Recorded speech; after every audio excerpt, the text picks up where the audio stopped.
Welcome back to more Earthworm Jim. And this time... Oh, go ahead. You go. Alright. I have the spotlight. I was going to say, and this time, for a level we've never seen before called Andy Asteroids. Oh, yeah, totally. Last time we did level 5. You know, the 7th or 6th level. Yeah, the one that's not actually the 5th level, but it's called level 5. Mm-hmm. This time we're going to be doing the completely excellent, for Pete's sake, in Buttvile. The level that was so bad that you forgot it even existed. Yep. And the level that I consider the worst in the game. But that's just because I've never got further than it.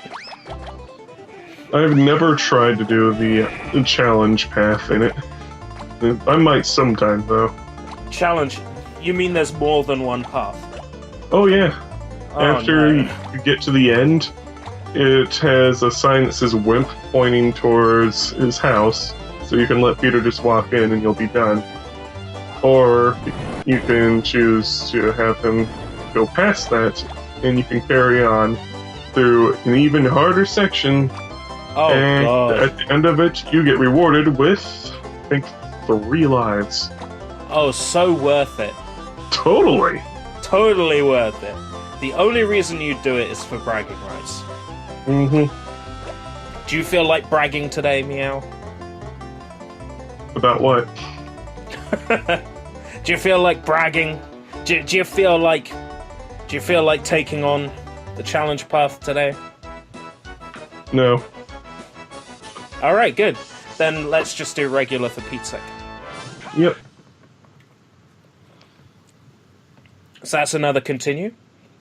Because you got 50 or more of the blue orbs.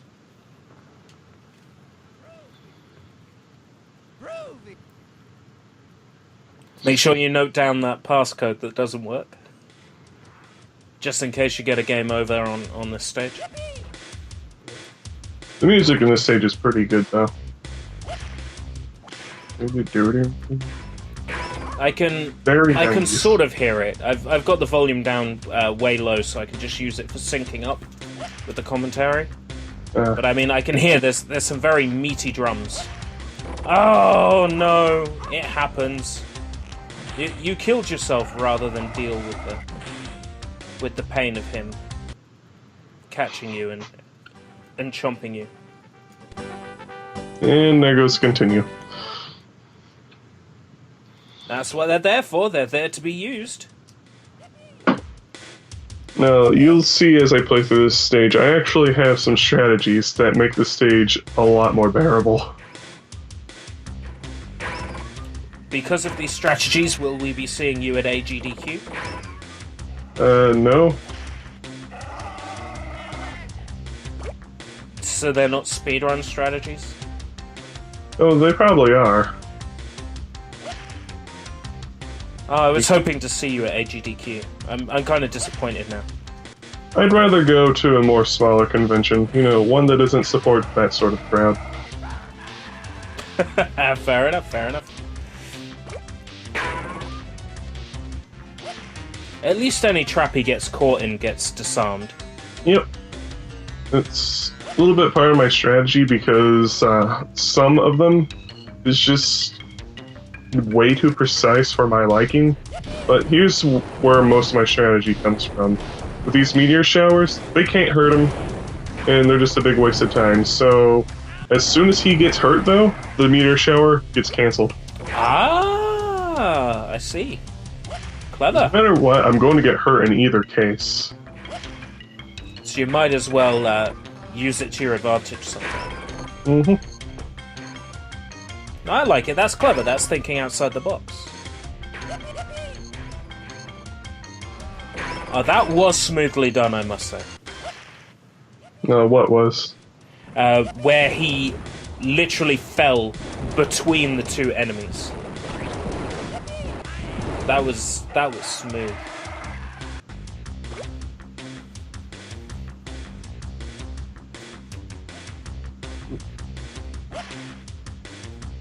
Oh, come on, you wuss.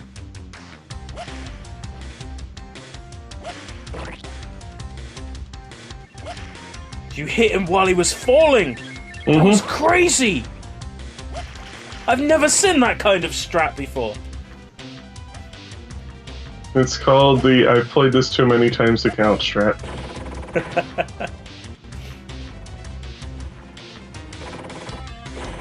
And those two enemies there, they're the only time I've ever seen them in the game. There might be more in the hard path, but heck I know. Oh, don't... No, you're going too far back. Come on, Pete. Yeah, but the dangers get destroyed, at least. I like the expression Peter has when he's on the hook, too. Why can't the hook just carry him all the way to the end? It would make things so much easier.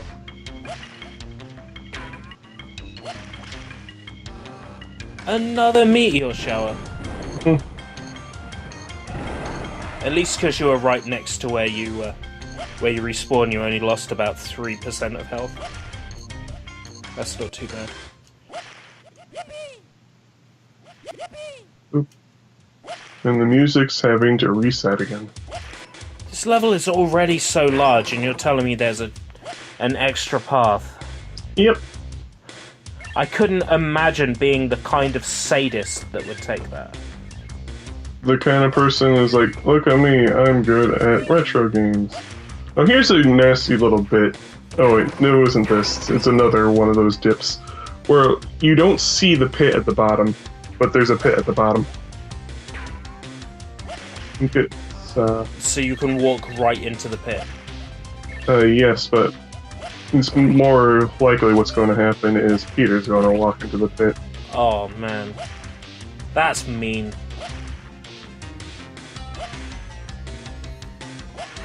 I think it's actually right here. Yep, right there.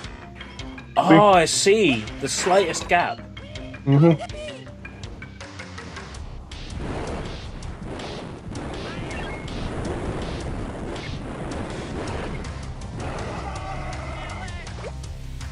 Nice, you lost barely any health from that one. Yep, like I said, I've played this too much.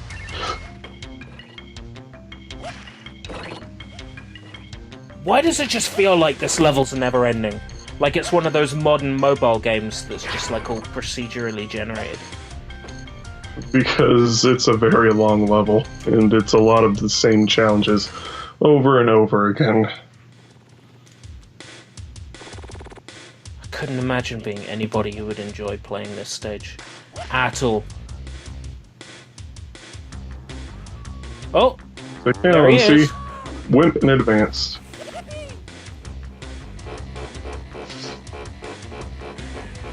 I don't know. I'm a wimp if it means I don't have to watch anybody play that game, anybody play that stage anymore. But even worse if I was the one playing it. And here we are for the original stage, Andy Asteroids, seen only here in the late half of the game. Yes, this is the very first and very last appearance of Andy Asteroids. Could you imagine if this stage was like horse racing? Where you can't have a horse with the same name as a previous horse. So every single Andy Asteroid stage would have to have another completely unique name. Anthony Asteroids. Anthony Asteroids. Tim Asteroids. Yeah. The joke of Andy Asteroids is that there's a guy who worked on the game whose name is Andy Astor. Oh, right, okay. So they made an entire level based around his name and then repeated it 7 times. 7? Or however many, 10 times? Credit. Yeah, exactly. Potentially more, depending on what version you have. So this Andy, he must have been well respected amongst the team. Well loved for his name to appear that many times in the game. I don't know, I'd be quite happy if this stage would kiss my asteroids and never come back. But thankfully this is the last time we're seeing it, right? Yep. Alright, good. Good. Until the HD remake is played. It's an option. I think it would be good if I played that. So we got a bookend of skilled gameplay and then very unskilled gameplay. Give it some practice and you'll get good too. And here's the final continue. We're going to use at least 3 of those, I'm expecting, going forwards. Well, there's another 12 minutes to go in the video. We'll see. 5 minutes of those is the credits, so we're good. We're good. More excellent music. But, this stage's graphics are, from what I've seen, super gimped from the other versions of the game. Well, don't let the spikes animate. I don't know. Like, isn't there like a cycling palette on the spikes? I can't remember because I've only ever seen this stage once on the Mega Drive. I think there was a cheat code or a passcode or something to see it that I put in once, and I couldn't beat the stage. Couldn't get past the first bit, the descent. Whenever I can be bothered to hook up my Genesis again, I'll probably give it a look, but I'm not planning on playing this game again anytime soon. Do not blame you at all. Played it enough for one lifetime, and possibly a few more. Now this stage is where the sorry, Meow, but you have 9 lives. You've got to play it another 6 more times at least. No, I don't. No, this stage is where the plasma blasters really shine, because the mid-boss of the stage, I can't beat without one. It's just... I vaguely recall in the previous playthrough that you did that you had a lot of trouble on these, on something in these later stages. Was it the boss? It's the mid-boss. It's horrible without a plasma blaster, because it dies in one hit from the plasma blaster. Not exactly sure why, but it just does. Maybe they never expected you to carry it all the way through the level like this. Don't know. Unless they give you one right before it.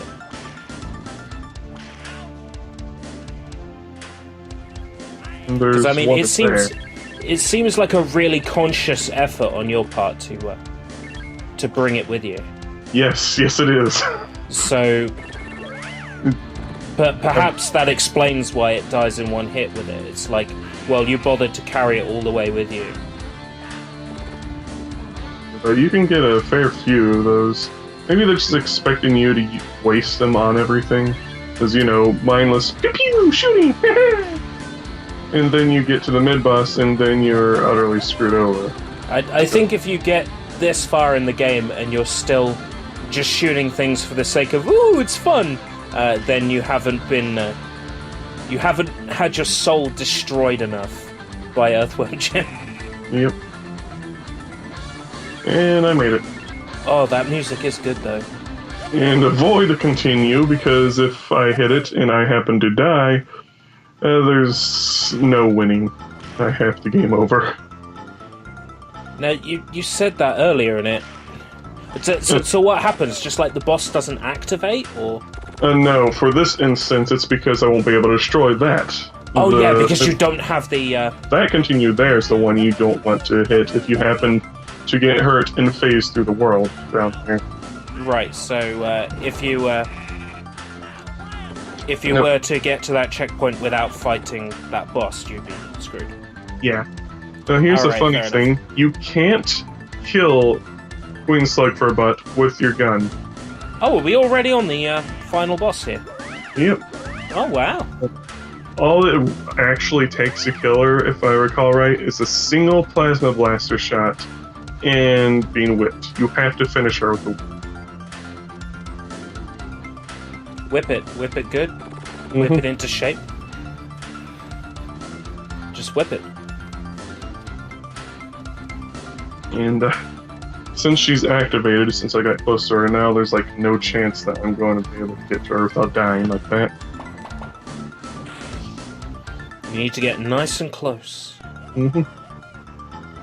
Plasma!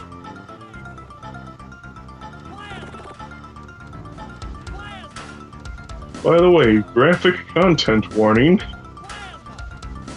I'm sure it's not too bad. Oh, you'll see. Remember, this is for children. You giving up there? No, I'm just being sucked down into the pits of Hades. So you're actually trying to avoid dying there, and the game is just... Yeah. It's just pulling you down, you know. It's a death I've died many times. It just keeps the man down, you know. It's always keeping the man down.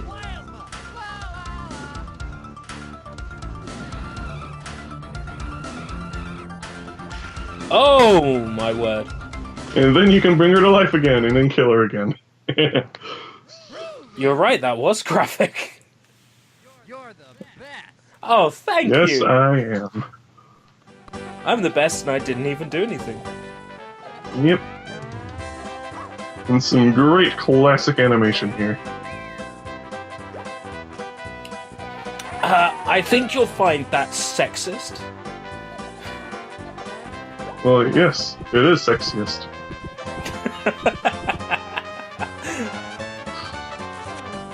May potentially be raciest, too. Oh, it looks like some bovine intervention happened. Whose fault is it that the cow just falls like that? Wait a second. Is that the cow we launched in episode 1? No! Yes, it was. Wow.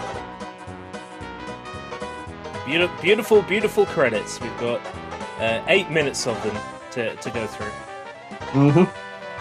Jorgen T. Jorgenberg. So I'm looking out for this Andy Asker. Ah yes, Tommy Tallarico.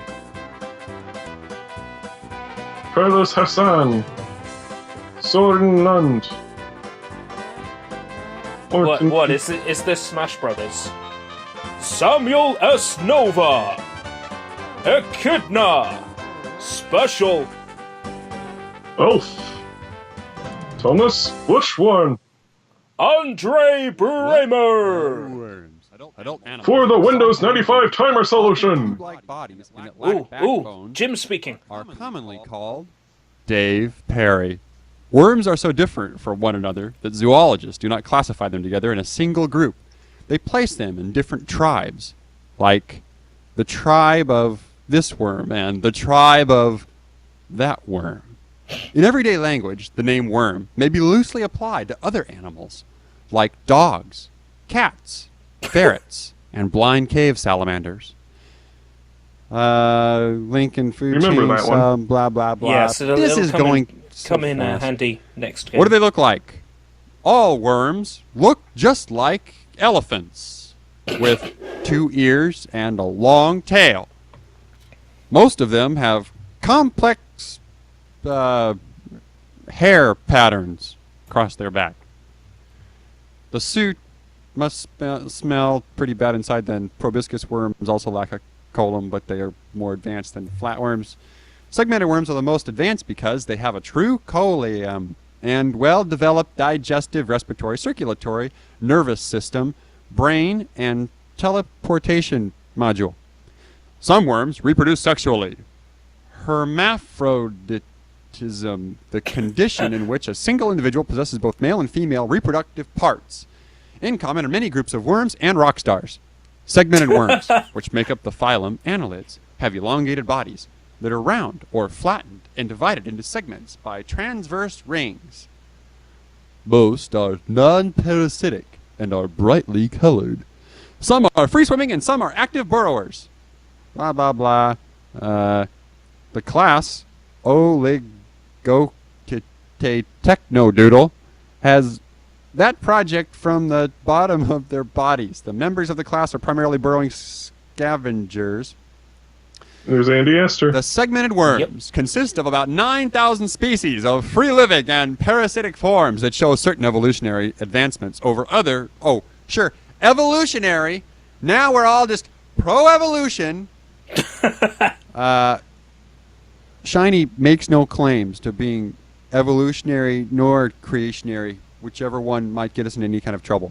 The segmented worms also possess a well-developed nervous system with concentrations of nerve cells called ganglia. And if you meet a really tall, skinny dude who looks really scary, you can call him a ganglia. Social behavior. All living things relate to other members of their Species. In an amoeba, the relationship occurs only during the short time it takes the animal to split into the animals. In other species, such as... that got cut off. Close to each other without exhibiting social behavior. For example, mollusk larvae may respond to change in the intensity of light by swimming to the water surface. The resulting grouping called an aggregation. Auditory or other stimulant. Immense behavior. Blah, blah, blah, blah, blah, blah, blah, blah. Ba, ba. Ba, ba, ba, ba, ba, ba. Ba, ba. Ba, ba, ba. Ba, ba, ba, ba. My baby wanted me to read this. Ba, ba, ba, ba, ba. But it was going too fast. Ba, ba, ba, ba, ba. My baby wanted me to read this. Ba, ba, ba, ba, ba. But I just couldn't. Earthworm Jim. Copyright 1994. Shiny Entertainment Incorporated. All rights reserved. And if you use this, we'll sue you. Programming by Andy Astor, David Perry, Nicholas Jones. Original Please don't concept sue us. by some guy. Douglas whatever. Directing animator Michael Dietz. Animators Douglas Tenaple, Edward Schofield. Art director Nick Brody. Lead artist Steve Crow. Level designer Tom Tanaka. Ink and paint Eric Ciccone. Mike Pilati. Cleanup by Clark Sorensen. Assistant artist Lynn Shen. Backwards Nesh Nil. Music and effects Tommy something. Directed by many. Produced by David Lumen. Development tools by Andy Astor, Dan Chang, and PsyQ. And special thanks to Becky Tran. And of course to Becky Tran's twin sister. That's it. I'm serious. Oh, okay. You can go home now. I refuse. But not before subscribing to us.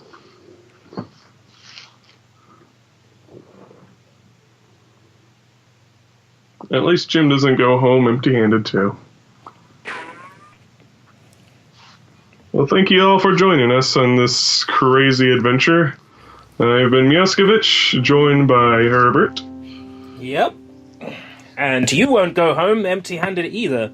By subscribing to us, you'll find out when we next upload something. Yep. Same Crass time, same calm channel.